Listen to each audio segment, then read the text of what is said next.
قبل ما ندخل في الاحداث اللي جامده اللي جايه، نرجع شويه قبل ما مورينج وموسانج يطلعوا بالسجين على السفينه، وقت بدايه رحلتهم تاني بعد ما موسانج خلص على العجوز، وقت لما كانت مورينج بتحاول تعرف موسانج انه هيتم استجوابه عن علاقته بيها هي شخصيا وهويته لما يوصل للتحالف. لكن موسانج ما عندوش نيه يتواصل مع اي حد هناك اساسا، لانه هيتسلل وهو داخل التحالف، لانه اساسا رايح لهناك علشان يقابل معلمه، هيحتاج ان هو يدخل لمنطقه محظوره، واكيد التحالف مش هيسمح ليه بالدخول هناك، وعلشان كده التسلل هو الخيار الافضل بالنسبه له. طبعا العجوزه قاعده فوق وهتنجلط لانها سامعه كل حاجه بتتقال قدامها، بس مش هتقدر طبعا انها تقول عليه بسبب مورينج. في نفس الوقت ده بننتقل لعند موريوك اللي تقريبا ما طلعش من الكوخ ده بقاله 14 يوم، عمال بيبص لنفسه في المرايه وبيقارن نفسه بموسانج وان هو افضل منه بمراحل. بيدخل عليه واحد من زملائه وبيقول له فضك من شغل الهبل اللي انت فيه ده، لان مبعوت ليك رساله بانك لازم تروح للتحالف حالا. ولسه بيقول له اشمعنى انا، بيسبقه وبيقول له الرساله كان مبعوت معاها كمان انك لو سالتني اشمعنى انا اقول لك اقفل بقك يا مغفل وروح وخلاص، وكمان لو حاولت التهرب هيخلوا عصابه المتسولين بالكامل يهجموا عليك لعند ما تموت، وانا بنصحك تروح بصراحه. في اللحظه دي موريوك بيتحمس، طالما الامر فيه موت فهيروح احسن له. ومن جهه تانية بقى بنروح لعند السفينه اللي موجود عليها الخاين بتاع التحالف، بعد ما وصلت ليه اخبار ان عمليه الاغتيال فشلت، ولكن للاسف التحالف على وشك انه يعرف ان الهجوم بتاعهم عن طريق الموجات الصوتيه. طبعا اي حد في موقفه هيتعصب من المهمه اللي فشلت دي. بيسال التابع طيب وعشيره الشيطان السماوي عملت ايه، فبيعرفوا انهم مشغولين بالبحث عن اثار لشخص اللي قتل اللورد تشاي. لكن في نفس الوقت ده نمر المتسولين بيطارد عشيره الشيطان السماوي، ودي بقى ما كانتش في الحسبان ان عصابه المتسولين يكتشفوا وجود عشيره الشيطان السماوي. وبعد الاخبار المنيله ب60 ليله دي بيؤمروا يختفي من قدامه حالا بما انهم على وشك الوصول للتحالف. وبعد شويه بيوصل فعلا للتحالف، وبالاخص لعند زعيم عشيره موريونج. المهم نسيبنا بحالته دي لان ما اعرفش بصراحه بيظهر هو متعصب دايما ليه، ونروح لعند بنته موريونج وهي متعصبه برضك من التحالف اللي كل شويه بيبعت لها حد شكل، ويبدو كده انهم مش واثقين فيها، وعلشان كده كل شويه بيبعتوا لها شويه رجاله يساعدوها. بيقدم نفسه تاني وبيقول لها بص من الاخر كده انا تشو سودانج قائد فوج الاسرار العسكريه، وجات لنا رساله بان في احتمال كبير بان العدو يكون ناصب لنا كمين في الطريق زي المره اللي فاتت بالضبط كده، ولذلك هنستخدم السفينه كوسيله مواصلات بحريه بدلا من البر. طبعا في الوقت ده موريونج بدات تشك لان ممكن العدو اللي مو سانج شاكك فيه يكون داخلي، يعني مجموعه الرجال دول ممكن هم يكونوا الاعداء لانهم هيستخدموا السفينه، والسفينه طبعا مفيش مكان او موطئ قدم عليها صالح للقتال، وبما انها مش واثقه في التحالف اساسا بالكامل في الوقت الحالي فمش هتطلع معاهم على السفينه ولسه هتعترض. موسانج بيكلمها بالتخاطر الذهني وبيقول لها هنركب على السفينه لانك لو تصرفت بحذر شديد هتخلي الجاسوس يتصرف بحذر اكتر، وبالاضافه ان احنا ممكن نحمي السجين بسهوله احنا الاثنين، مش محتاجين نخاف من شويه عيال زي دول. ده غير كمان الرحله بالسفينه هتاخد وقت اكتر، وده معناه ان احنا هنفضل مع بعض وقت اطول. وفي لحظه بتوافق وبتقول له فكره جميله يلا بينا على السفينه. المهم نسيب مسلسل حب وانتقام ده على سفينه تايتانيك اللي هتغرق كمان شويه بسبب العجوزه اللي وراهم، لكن الرجاله طلعت بتفهم وبيهدوا العجوزه علشان ما تتدخلش. ونيجي بقى لنفس الليله بس بالليل، وقتها كان في مناوبه على السجين من اعضاء التحالف، لكن فجاه بيظهر دخان في المكان، وفي لحظه الاتنين بيكونوا واقعين على الارض، ومن هنا بيظهر الجاسوس بتاعنا واللي هو اساسا واحد من التحالف. ده بقى اللي حصل قبل ما موسانج يقفشه. نروح بقى للاحداث الحاليه وقت خروج سودانج من مكان القائد بتاعه اللي كان امره يغتال السجين. في نفس الوقت ده الراجل المكلف بقتله موجود على السطح، وفي نفس الوقت برضك موسانج بيظهر وراه فجاه وبيضربه وبيفقده الوعي. سودانج بيبص وراه ما بيلاقيش حاجه غير شويه عصافير طايره، مع انه كان متاكد ان في صوت وراه. ومن جهه تانية موسانج بياخد الجاسوس وبيربطه زي الفرخه وبيفكر يقتل مورينج هو كمان، ودلوقتي بيتحرك بسرعه علشان يدور على معلمه. وبعد شويه بيوصل لعند مكان بيلاحظ من عنده مصفوفه مخفيه، فبيتاكد ان معلمه موجود هناك. مصفوفه اخفاء اتعملت بشكل متقن جدا، واللي بيعدي من خلالها كانه معدي من خلال مساحه مفتوحه، ده لو ما كانش يعرف عن المصفوفه دي اساسا. لكن بالنسبه لموسانج اول ما بيلمسها العجوز اللي هو معلمه بيحس بوجود شخص بره، وفي لحظات قبل ما موسانج يفكر حتى يدخل المعلم شينجي جا بيكون واقف قدامه، وكان متاكد ان هو هيكون موسانج لان مفيش حد غيره يقدر يخترق تقنياته بالسهوله دي ويعدي من خلال الحواجز بتاعته. ده بقى معلم تقنيات الفخاخ لمنظمه القضاء على الشياطين، وموسانج كان واحد من تلاميذه. وطبعا قبل ما العجوز يتحرك ويظهر قدام موسانج كان بينه وبين العجوز التاني رهان في لعبه الشطرنج، وعلشان كده العجوز التاني بيظهر فجاه وبيهجم عليه لانه مفكره بيهرب من الرهان. بيهديه شين وبيقول له مين قال لك ان انا كنت بهرب علشان كنت على وشك الخساره منك، بالعكس ده انا كنت هخسرك هكسرك بحركتين فقط، انا بس اتحركت واختفيت من قدامك علشان اللي جاي يزورنا ده. وطبعا العجوز مفكره بيضحك عليه ولسه بيلف وشه وهو بيقول له انت مفكرني هقع في الخدعه الرخيصه بتاعتك دي ولا ايه؟ بيلاقي موسانج في وشه فبيروح يحضنه بس بطريقته هو بقى. وبالنسبه للسنجاب ده معلم تقنيات التتبع لنفس المنظمه برضه، منظمه القضاء على الشياطين، واسمه متتبع الألف ميل. المهم بعد ما السنجاب بينزل من على راسه بيعتذر لهم موسانج عن الغيبه والقدوم متاخر علشان يحييهم. بالنسبه للعجوز شين بقى فما عندوش مانع لانه على الاقل جالهم، لكن العجوز التاني بقى صاحب الألف ميل بيكسفه وبيقول له انت هتعمل نفسك مش مهتم عجوز، انت ده انت كنت بتتكلم وانت نايم وبتقول امتى هيرجع الرقم 100. بيمسكه من بقه علشان ما يفضحوش اكتر من كده، وبيقول له موسانج لازم تروح دلوقتي تزور ملك الحداده لانه حبس نفسه في غرفته من ساعه ما سمع انك لسه عايش وما طلعتش من وقتها، وانا متاكد انه لسه بيخبط على المعادن زي ما هو. وفعلا موسانج بيروح لعنده واول ما بيدخل عليه بيعطيله حزام، فبيشكره موسانج وهو بيقول له من النهارده مش هخسر قدام اي حد تاني. في الوقت ده الحداد بيكون طاير من الفرحه لكن طبعا مش مبين حاجه على ملامحه، وبيطلب من موسانج يروح دلوقتي علشان كتفه بدا يوجعه، لكن موسانج عنده طريقه يخفف بيها الالام دي. بيضغط بعدها على نقطه ضعف في ظهره بيخفي له كل الالام اللي كانت موجوده في ظهره. بيمسك المطرقه وبيفضل يخبط على الحديد زي المجنون وكانه رجع لشبابه مره ثانيه. في لحظات بيكون خلص السيف، ولما موسانج بيطلع من عنده بيلاقي متتبع الألف ميل قدامه بيساله لو عجبه سلاحه الجديد ولا لا. وطبعا الهدايا ما توقفتش لعند هنا، بيطلع رمز وبيرميها له، وده بقى رمز طلب الاعلى، حاجه غاليه جدا لدرجه ان موسانج مش مصدق ان هو بيعطيله حاجه زي دي. بيفهمه متتبع الألف ميل بعدها انه معاه رمز حمايه عصابه المتسولين، ودلوقتي بقى معاه رمز الطلب الاعلى، بمعنى اصح بقى معاه مصدر المعلومات كلها سواء للنبلاء او للمتسولين، لان عصابه المتسولين بتتحرك في النهار اما عصابه النبلاء فبتتحرك بالليل علشان المعلومات. وبما ان موسانج دلوقتي معاه الرمزين فدلوقتي عنده الامكانيه يعرف اي معلومات هو عايزها. وحرفيا موسانج من كثره الهدايا الغاليه جدا دي هو مش قادر يقبلها وحاسس انه مديون ليهم بشكل كبير، لكن علشان ما يحسش بالتقل اكتر بيطلع له خريطه كمان وبيقول له طالما الهديه دي مضايقاك قوي كده فايه رايك تشوف دي كمان يمكن تضايقك اكتر. الخريطه دي موجود فيها الاماكن اللي اتعرضت فيها عصابه النبلاء للهجوم من قبل قوه مجهوله، روح بنفسك بقى واكتشف مين اللي واقف ورا الهجمات دي، وانا هعتبر المهمه دي مقابل الهديه اللي انا اعطيتها لك. وطبعا مش هتكون لوحدك لان عصابه النبلاء هيساعدوك في اي حاجه تؤمر بيها. بيظهر العجوز شين بعدها وتقريبا كان عارف بكل حاجه لانه بيدخل في المحادثه على طول وبيقول لهم ده انا حتى عملت شويه شاي علشان نشربهم سوا. وطبعا ده اللي كان باين عليه ان هو عارف كل حاجه، لكن لما بيشوف رمز الطلب الاعلى في ايد موسانج بينصدم لانه خاص بالعجوز متتبع الألف ميل. لكن متتبع الألف ميل دلوقتي ما عندوش مانع لانه ما بيستخدموهوش في الوقت الحالي اساسا. بيغيظ في العجوز شين اكتر وبيقول له انت يا موسانج العجوز ده بخيل قوي، وبيقول له موسانج العجوز ده بخيل قوي يا موسانج لدرجه انه مش قادر يعطيك هديه زي انا والحداد. ساعتها شين بيطلع له هديه من اللا شيء وبياخد موسانج علشان يعطيها له. ساعتها متتبع الألف ميل بينصدم لانه افتكر ان عنده حاجه غاليه جدا وربما بيفكر يعطيها لموسانج. بنروح لعند العجوز وهو بيطلع له ازازه صغيره جدا بتنور في الضلمه. طبعا موسانج بيحاول يرفض لكن العجوز مصمم وبيقول له انا كده كده كنت هعطيها لك. لكن العجوز اللي بره ده بلسانين ما بيسكتش لان اساسا العيب الوحيد اللي كان عندك من فتره طويله كانت طاقتك الداخليه مش اكتر، والتلاميذ من العائلات الغنيه بيبنوا قوتهم الداخليه من الطفوله من خلال استهلاك الحبوب المعجزه. وانا طالما حسيت باتجاهك بالضعف وانا ياما حسيت باتجاهك بالضعف رغم انك كنت موهوب جدا، لكن موسانج بيهديه لانه فعلا حل مشكله طاقته الداخليه بنفسه لدرجه ان الحبوب المعجزه دي ما عادتش بتاثر عليه. لكن العجوز مصمم ان هو يعطيله الحبايه دي لانها مش مجرد حبات معجزه عاديه. طبعا موسانج مش فاهم حاجه لان اساسا حبوب المعجزه دي مش عاديه، لكن العجوز بيفهمه من ايام منظمه القضاء على الشياطين لما كان بيحكي له عن التنين القرمزي اللي مجرد اضافته في الميه النقيه لوحدها هيحول الميه النقيه دي لدواء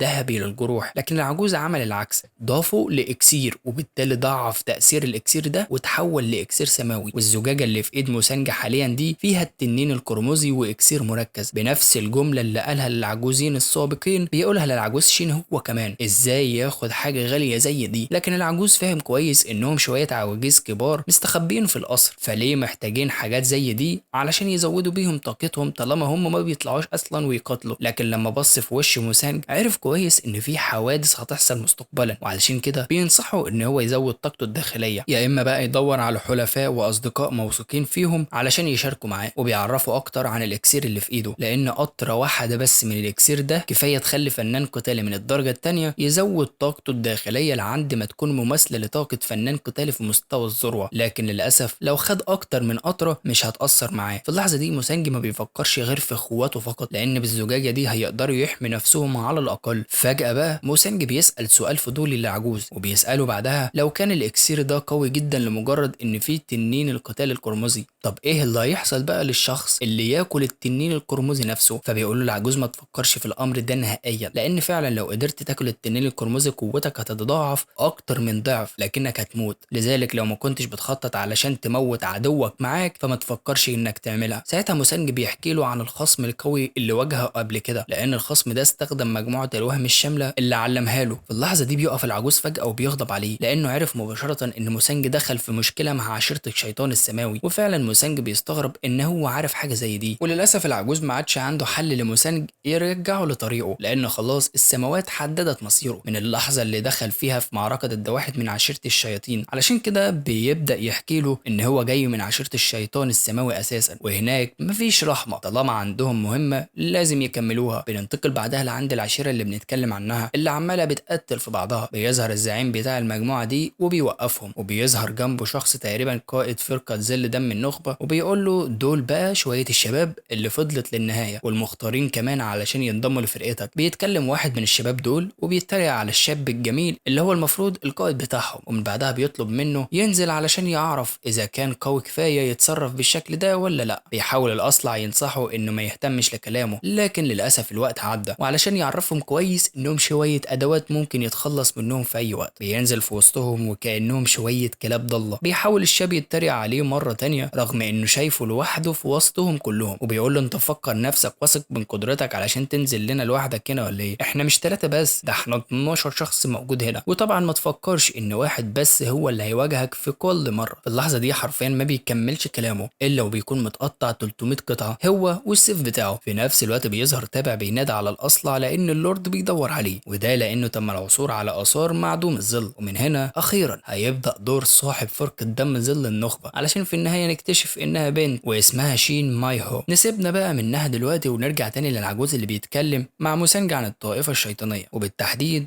لما عرفوا ان هو جاي منها اساسا، وسبب تسميته بشين جيجا ده لانه بيمتلك طاقه ظلاميه نابعه من تقنيات عظيمه واخدها من عشيره الشيطان السماوي، وهي كمان اللي خلته يقدر يقرا الطاقه السماويه. لكن بعدها ادرك مدى الشر وقسوه الطائفه الشيطانيه اللي ما بينتهيش، وعلشان كده هرب منها ودخل المنطقه المحظوره لتحالف المرب، وهناك بقى عمل عده تشكيلات فوق بعضها وما طلعش منها لمده تزيد عن 20 سنه تقريبا. بيسالوا موسانجي بعدها طالما يعرف ده كله ليه ما طلبش دعم من التحالف علشان يواجههم؟ العجوز بيرد عليه وبيقول له للاسف مجرد المعرفه فقط مش كفايه تخليه يواجههم، وكمان مش منطقي ان هو يثق في تحالف المرم بالكامل. ده غير كمان ان القضاء على عشيره الشيطان السماوي باكملها ده مش معناه انك هتقدر توقف الشر، لانك ما عندكش طريقه تغير او تعرف المستقبل المنتظرك، لان دايما الحرب في احتمال كبير انها تؤدي لحاجه اسوأ. وطبعا منذ قديم الزمان الطائفه الشيطانيه كانت ماشيه في طريق توحيد عالم المرم، وغيروا اسمهم لمرات لا تحصى وداخله في حروب ما بتنتهيش، وفي كل مره بيرتفع طغيانها وتجبرها على الناس. بيظهر شخص مختار علشان يوقفهم ويوقف طموحاتهم ويقف في طريقهم. طبعا العجوز شايف ان موسانجي اللي قدامه حاليا هو الشخص المختار. موسانجي بيستغرب وبينكر ان هو يكون الشخص ده، لان مجرد تلميذ في اكاديميه فنون قتاليه صغيره وفي اشخاص اكتر ملائمه منه. لكن العجوز عند كلمته، لان مفيش اهميه لاصل الشخص او موقعه في الحياه لما بيتعلق الامر بانقاذ العالم او دخول حرب. والاهم من ده كله العجوز عمره ما خاب ظنه ولو لمره واحده حتى. بيقتنع موسانجي وبيساله طيب اعمل ايه بالضبط؟ فبيقول له العجوز ما تعملش اي حاجه، كل اللي عليك انك تسيب كل حاجه تمشي طبيعي، وانت كمان امشي طبيعي وتقدم للامام. ومن هنا بتنتهي الزياره وموسانجي بيسحب نفسه وبيمشي. بيظهر متتبع ال1000 ميل وطلع هو كمان عارف بموضوع موسانج، لكن حاسس بالشفقه ناحيته لان موسانج في السن ده مضطر انه يحمل كل المصائب دي لوحده على عاتقه. لكن للاسف معلمينه ال3 مش في ايدهم حاجه يعملوها. بننتقل بعدها لعند مورنج اللي دايما قلبه وشها واقفه في قاعه اجتماعات التحالف، ومن قدامها المستشار غاضب منها